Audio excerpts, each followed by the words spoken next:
Oh yes, it's that day again when the BBC's star salaries, their words, not mine, are revealed in terms of the obscene amounts of money paid now to top BBC talents. I'm going to go through all the latest in this video, but guys, as ever, please start off by giving this video a big thumbs up. Click subscribe and the bell so you don't miss future reports, and let's dive into this. So the BBC have released a top 10 I'm going to start with. Gary Lineker is still up there on about 1.75 million. Zoe Ball second on about 1.3. Graham Norton 725,000. Steve Wright. By the way, some of these people I've never heard of. I'd love to know in the comments, are these people that are well known? Do you know them? I mean, Steve Wright I'm not very familiar with, on 475,000.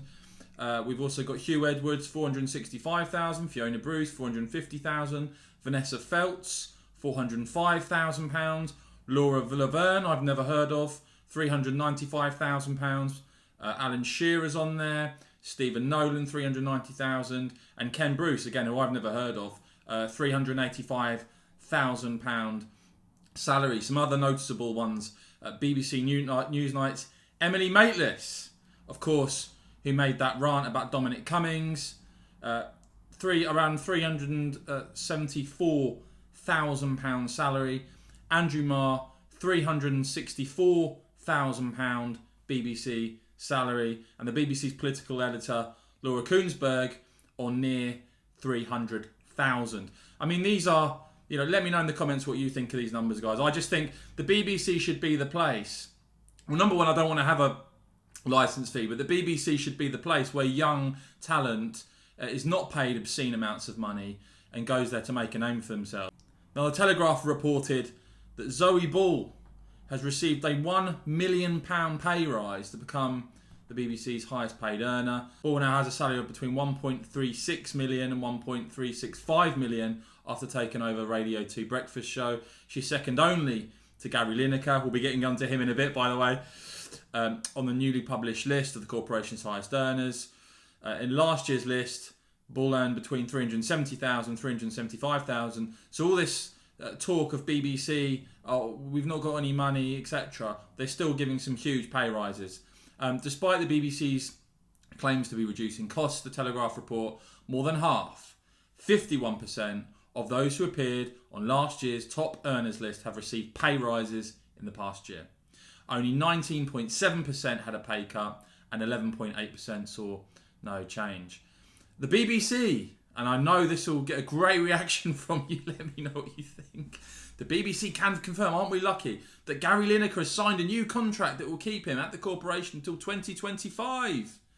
The former England captain will continue as Match of the Day host. The BBC have announced a programme he first presented back in 1999, as well as fronting the BBC's coverage of the FA Cup, major football tournaments and BBC Sports Personality of the Year. The deal involves a reduction of 23% in his pay. So that means he'll take home a mere around 1.3 million. Tough life, innit? Lineker says on the new deal, I love working with the BBC. Very proud to continue to be part of their outstanding football team.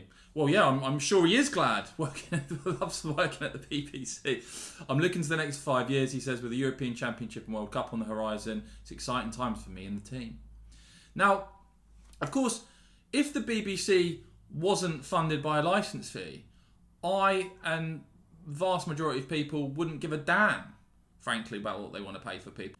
But this is funded by licence fee money, and I think these are obscene, particularly in the case of Gary Lineker, because just think about this. Think how many sports journalists, football journalists already are employed by the BBC who would jump at the chance of getting that sort of exposure and doing that job for a fraction of the cost. And specifically on football highlights, it's a very old hat now anyway.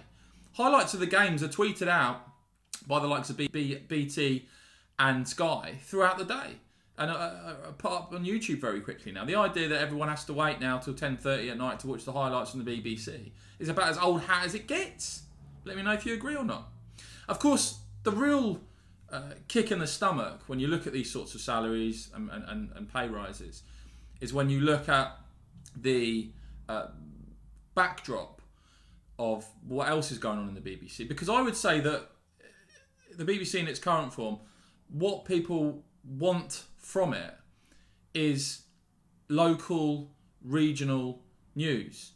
You know, we know the bias, celebrity-driven, political, left-wing bias of the BBC at the top on a national level. But in terms of what it did and what it could do, and in terms of local radio and information and regional TV, oh no, that's being cut. Recently announced the BBC is to cut 450 jobs in its English regional TV news and current affairs, local radio and online news. 7 of 20 presenters on 6:30 p.m. regional TV bulletins will be cut, and some local radio shows will be cut completely, axed completely.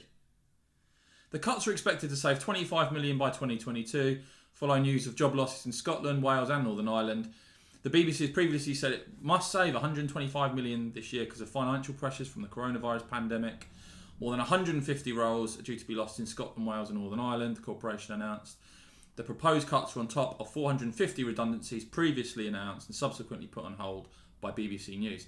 So there you go. The BBC cutting 450 jobs in English regional TV, news and current affairs, local radio, etc., while continuing to pay millions and millions and millions of pounds to a few select people. How can that possibly make sense for what the BBC is supposed to provide? Also said to be facing substantial financial pressures. This is really interesting.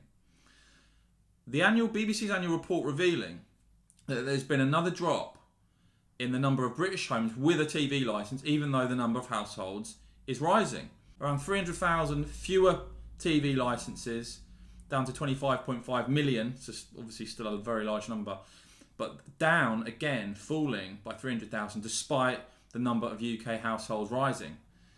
Inability or refusal to pay up, creeping up slowly. Now, responding to the publication of the star salaries, as they call them, John O'Connell, Chief Executive of the Taxpayers Alliance, has said, BBC salary surges for loaded lovies fly in the face of ratepayers facing economic ruin.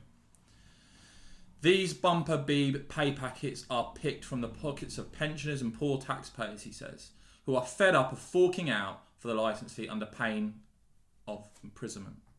It's high time we axed the TV tax, he says, introduced a subscription service and stopped taxpayers' money going to these media millionaires.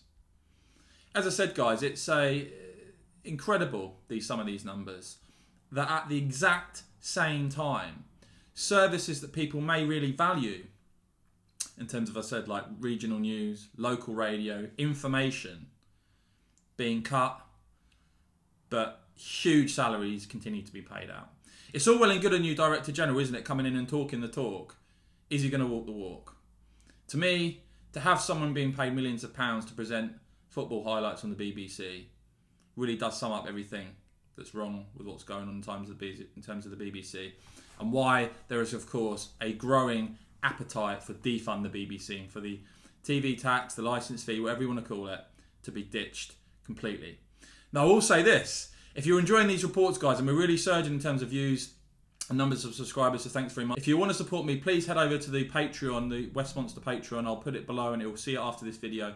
We'll have exclusive content on there. You'll be able to chat directly. We'll have exclusive videos, lots of bonus content on there. I'd really appreciate if you'd like to go and support me on there, because it's channels like this that are really, thanks to your support, surging in terms of the amount of people that are watching them. And it's needed, isn't it? It is needed at a time when the BBC has lost the plot to such a massive degree. As ever, guys, if you've enjoyed this report, please click the thumbs up button, click subscribe and the bell so you don't miss the next report. Thanks for watching.